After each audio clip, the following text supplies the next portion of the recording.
Vamos embora. Nós temos muita coisa para falar aqui hoje. Vamos de pimenta jurídica, pimenta jurídica e política. Ok? Vamos fazer o sorteio depois que você... Depois. Melhor depois. Vamos lá, gente. Rapidinho, sem delongas. Tema. STF mantém medidas impostas ao deputado Daniel Silveira. Julgamento no plenário virtual confirmou medidas determinadas por Alexandre de Moraes. Acontecimento.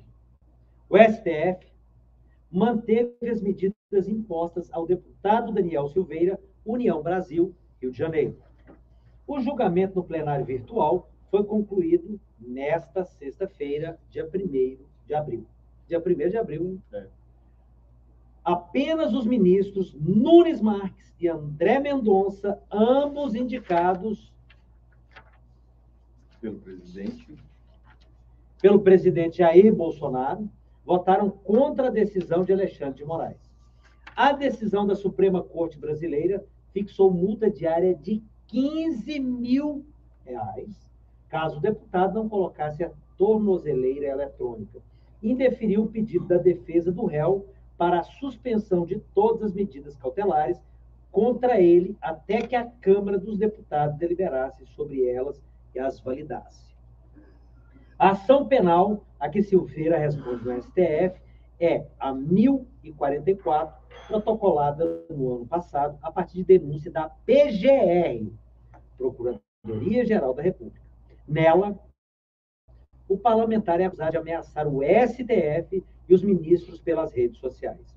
A Procuradoria imputa a Silveira a prática de coação no curso do processo. O Código Penal, por incitar a animosidade entre as Forças Armadas e as instituições civis, e tentar impedir, com emprego de violência ou grave ameaça, o livre exercício de qualquer dos poderes da União ou dos Estados, da Lei de Segurança Nacional. Em seu voto, pela manutenção das medidas impostas, o ministro relator frisou que o deputado voltou a desrespeitar as medidas cautelares e tentou se valer das dependências da Câmara dos Deputados como forma de imunidade penal, em completa deturpação da natureza do cargo de deputado federal. Estranha e esdrúxula a situação onde o réu utiliza-se da Câmara dos Deputados para esconder-se da polícia e da justiça, ofendendo a própria dignidade do parlamento ao tratá-lo como covil de réus foragidos na justiça. Não só estranha e esdrúxula a situação, mas também de duvidosa inteligência a opção do réu, pois o mesmo terminou por cercear sua liberdade aos limites arquitetônicos da Câmara dos Deputados.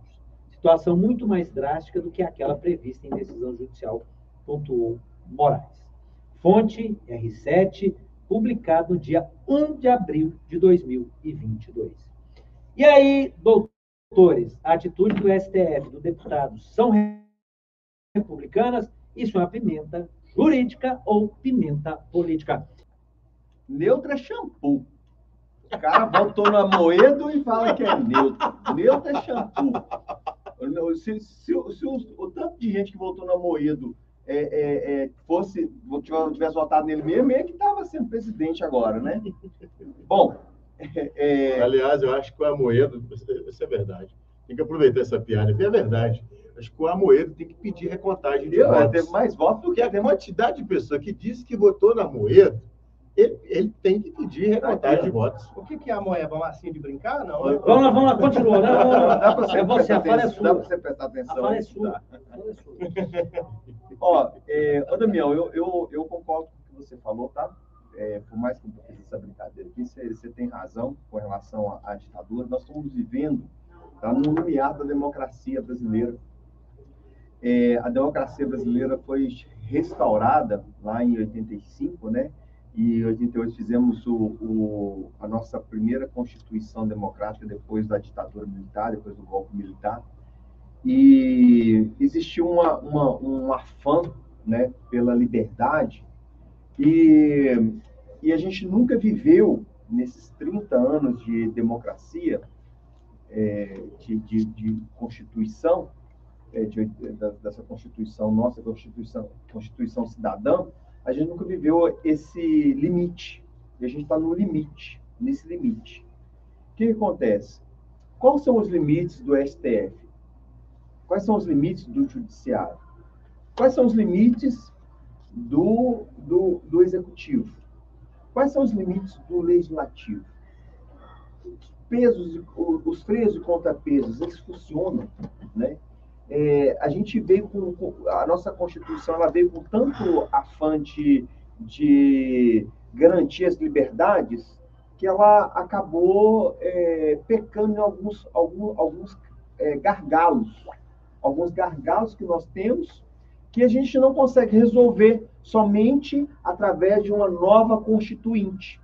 E para ter uma nova Constituinte, só existe duas maneiras. Ou, bom, para ter uma nova Constituinte, tem que ter uma revolução. E essa revolução só pode ser ou popular ou um golpe de Estado. Não existe outra maneira de modificar a Constituição nesses moldes e nesses artigos onde que é a causa pétrea. Tá? A imunidade parlamentar, ela não é coisa nova, inovação da Constituição nossa, não é coisa brasileira, não é tupiniquins, não. A imunidade parlamentar, ela veio com o Bill of Rights lá em 1689. Só um minutinho para a foto. Aí, pronto, beleza. Mentira que o Ivaí fez isso. Mentira que o Ivaí, olha pra você ver, cara. Hoje tá demais baixinho. Hoje tem pastéis. Hoje tem merenda pastéis, pra gente. Ivaí, tudo. Aí, ele. Merenda pra gente. Cara, você tinha que vir lá o programa do Ivaí. Aqui, ó. Hoje tem pastelzinho do Ivaí. Não, fica aqui na foto, fica pra tirar a foto. Ele pega. Hoje visita especial. Galera, a gente já volta, peraí. Bem, eu já vou voltar com a minha resposta. Aí.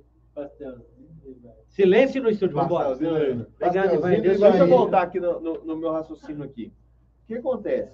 Essa imunidade parlamentar, Rubão, ela foi para quê? Foi justamente para poder proteger o parlamento, proteger as ideias e os partidos, as ideias da população, que é representada através dos nossos deputados, através dos nossos senadores. Elas são representadas por isso. E eles precisam o quê? Ter uma garantia de que não vão cometer crimes se eles forem abordar determinados assuntos. Se eu não tiver eu como deputado, se eu não tiver uma imunidade parlamentar, como é que eu vou poder defender a liberdade da maconha?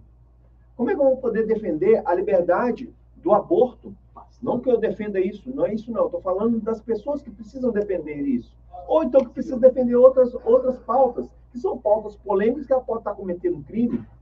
Então, o objetivo da liberdade, da imunidade parlamentar, é justamente proteger as pessoas para poder proteger o parlamento, para poder ter um debate sobre temas espinhosos. Senão, vai ficar engessado, as pessoas ficam engessadas. Porém, existe um limite. A gente não pode falar de tudo, né? O STF ele tem um entendimento da seguinte forma.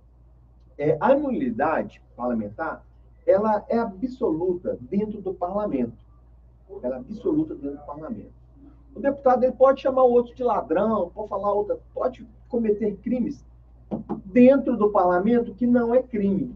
Ele pode falar do STF dentro do parlamento que não é crime. Porém, a partir do momento, inclusive, ele pode dar entrevista para jornal falando o que ele falou dentro do parlamento, que ali se estende essa imunidade absoluta para ele. Essa imunidade parlamentar que ele tem. Porém, a partir do momento que ele divulga aquilo ali, ele mesmo, o deputado, ele pega e divulga, essa imunidade se torna relativa.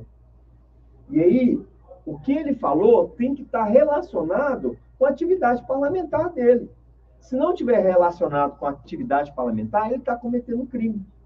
E isso vale para os deputados estaduais, para os deputados distritais, para os senadores, para o parlamento. Para vereador, vale? Vereador, vale? Vale. Não. Não vale? Não. O vereador é somente dentro da circunscrição, entendeu? E assim mesmo, a imunidade ela é somente a imunidade material. O que ele estiver falando dentro da Câmara, entendeu? Não é crime dentro da Câmara. Se ele saiu, o vereador aqui de Contagem passou aqui no Lindéia e falou mal lá no Lindéia, lá fez um crime lá no Lindéia, lá ele vai... É crime que ele está cometendo. Entendeu? É crime que ele está cometendo. Então é o seguinte, a gente precisa verificar qual que é esse limiar, qual que é até onde que pode. Esse deputado, ele é mais um, como a gente falou semana passada aqui, sobre a questão do efeito tiririca, né? Sobre a questão de aparecer esses caras, esses outsiders, né? Outsiders, né? Esses outsiders, né? Esse cara ficou famoso por quê? Porque pegou uma placa de uma vereadora que foi assassinada e rasgou a placa, colocando aquilo ali como uma questão política, como ele está fazendo um gesto bacana. E ele pegou aquilo ali e jogou para a população que ele é nervoso, que ele é assim, ele é combativo. E aquelas pessoas que se identificaram com ele, votaram nele. E ele faz isso para essas pessoas. Quando ele fala do STF, ele fala para essas pessoas. E ele comete crime, tá? Ele comete crime. Porém, o STF também, ele vai além. Ele foi além quando realmente o próprio Alexandre de Moraes, que estava, que foi a pessoa que o crime foi cometido contra ela, foi a vítima. E ela mesma pega como juiz e julga. Ela é a vítima e ela julga. Então, sim, ficou uma coisa bem esdrúxula, porque como assim? Você é vítima e você mesmo julga algo que você é parte. E a imparcialidade do juiz? Onde fica a imparcialidade do juiz? Então, assim, o Daniel Silveira errou, mas feio. O cara é uma praga, entendeu? O cara, para mim, o cara é um zero à esquerda.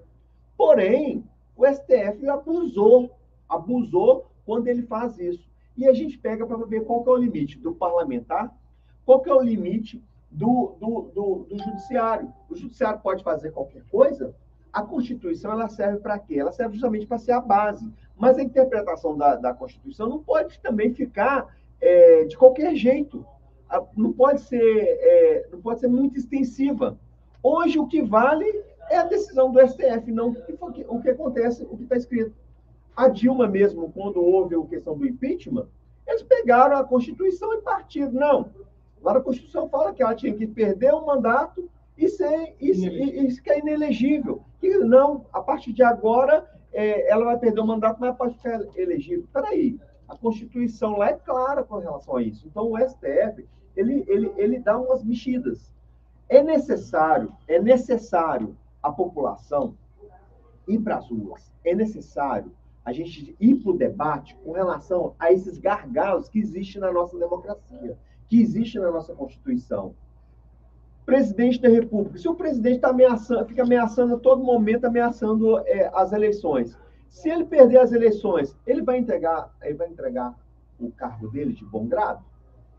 E os militares? Os militares podem participar do governo, igual estão participando, do jeito que estão participando, eles tendo armas? E se eles quiserem continuar? Como é que fica? Quem é que vai tirá-los? O STF vai virar e vai tirá-los como? Como?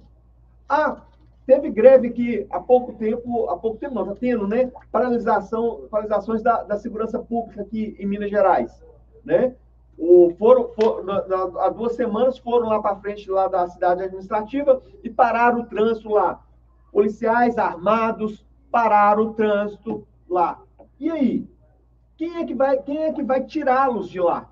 Quem é que vai defender o Estado? Então, nós precisamos discutir esses detalhes, esses gargalos que a Constituição deixou em branco. A gente não consegue, porque não foi discutido, porque nunca aconteceu o que está acontecendo agora, esse choque entre os poderes. É isso aí. Beleza, meu querido. Com você, meu querido Leandrão Cabulosão. Só dar um oi aqui pro Hélio Queiroz. O Expresso da Noite, seguro no trem. Manda aqui para nós aqui. Bom, só para falar aqui, falei. o Ailson Leite está aqui, ó, boa noite. Além da lacração, É necessário que o povo fuja dos lances eleitoreiros. Em Contagem, parece, para ser vereador, tem que ter uma ONG. Não sou contra as ONGs, mas que sejam sérias. Aí continua. Que não sejam ligadas a políticos, que usam como barganha de votos. Eu, Rodrigo Francisquini. Boa noite, amigos. Grandes papas do direito. Nobres doutor Lindomar e conselheiro doutor Leandro Aguilar. Um abraço aí para todos os participantes. O Ailson, o Rodrigo, a Patrícia, a Maíra, o nosso O7 É o Thales, cara. Né? Ele está aí. Sigam ele aí, galera. Quem puder, sigam ele aí também. Se inscreva no canal dele aí. E a Margarida Moraes também. Vamos lá. Cabuloso. Então, eu vejo que a população ela tem que estar mais adentrada no sistema político de estudo do que é a nossa democracia, o que é o sistema. Não a política de torcida de futebol. Eu sou A, eu sou B, então eu sou contra você. Não é isso, não. É um debate. É necessário a população ir para o debate político. O que é o debate político? É justamente isso que a gente está fazendo. É debate de ideias, não de pessoas. Não podemos discutir pessoas aqui, mas sim ideias. Com relação a que o Damião falou aqui sobre a questão do impeachment, concordo plenamente. O pau que dá em Chico tem que dar em Francisco. A Constituição tem coisas que tem que ser interpretadas, tem coisa que é expressa. Se ela está expressa, não é que a interpretação está escrito. Assim como o artigo 5º lá fala sobre a questão da prisão enquanto não tiver trânsito julgado. Só é condenado, só é culpado, a culpabilidade é só quando houver trânsito julgado. Se não é trânsito julgado, por que vai prender? E aí chega lá no final, lógico que aconteceu, os casos que acontecem são poucos que acontecem no STF, porque quem vai no STF é somente casos de pessoas famosas e de ricos, entendeu? Mas pau que dá em Chico tem que dar em Francisco, necessariamente. Pau que dá em François tem que dar em Chico. Se lá está escrito é expresso. O grande problema que eu vejo é justamente da forma como foi feita a política de um tempo para cá, eu falo desde 2012, quando o pessoal começou a ir para a rua, e aí começou a aparecer umas pessoas despontando da questão da internet, e aí essas pessoas começaram a ganhar voz, e ganham a voz de uma forma assim, eu me identifico com esse cara fala o que eu me identifico, então eu vou votar nele, por quê? Porque ele fala o que eu me identifico. Só que às vezes o que o cara fala é coisa assim, é crime, é coisa crime, e as pessoas se identificam com isso, né? Esse Daniel da Silveira mesmo, ele comete vários tipos de crime. E para ele é interessante manter isso, porque aí mantém o público dele, mantém a votação dele. Estamos no limiar da Constituição. Nós estamos num caminho onde que a gente nunca chegou antes, aonde que estão as pontas dos poderes, elas estão sendo testadas. Está sendo testada. Nunca houve na história do Brasil recente, né, da nossa nova democracia, porque o Brasil ele renasceu em 88. A cada Constituição nasce um novo país. Lá antes de 88 era um país que, por coincidência, continuou Brasil, porque a Constituição, a Constituição originária, não tem limites. Inclusive, pode ser modificado o nome do país. Se a gente fizer uma revolução e houver uma nova Constituinte, pode-se modificar tudo. Se o Sul quiser separar, nessa Constituinte, separa o Sul. Se quiser modificar o sistema de governo nosso, muda o sistema de governo nosso. Constituição originária não tem limites. Cabe quem? Aos constituintes definirem o que tem que ser feito. E quando fizeram isso, lá em 88, eles não pensaram em alguns detalhes que foram chegados no limite agora, que é essa questão do enfrentamento entre os poderes, porque os poderes têm que ter harmonia, só que hoje eles estão se enfrentando. O poder judiciário sobressaindo em cima do legislativo e em cima do executivo. O executivo não respeitando o judiciário, querendo ser mais do que o legislativo, com as medidas provisórias. Então, esses detalhes, essas emendas, essas coxas de retalho que se tornou a nossa Constituição brasileira, ela tem que ser revista. Então, é necessário a gente ir para a rua, é necessário a população ir para a rua, e exigir uma nova constituinte. E aí sim, quem quiser que o Brasil seja de uma forma, vai lá discutir sobre isso. Quem quiser que o Brasil seja comunista, vai lá discutir sobre isso. É necessário a mudança de paradigmas que a gente tem hoje. É isso aí. Rodrigo Francischini. Doutor, o ministro esqueceu que foi um notável constitucionalista e defensor dos direitos e garantias fundamentais. E eu estudei por ele. Mormente o Estado Infelizmente. libertatis de quem o afronta de maneira incisiva.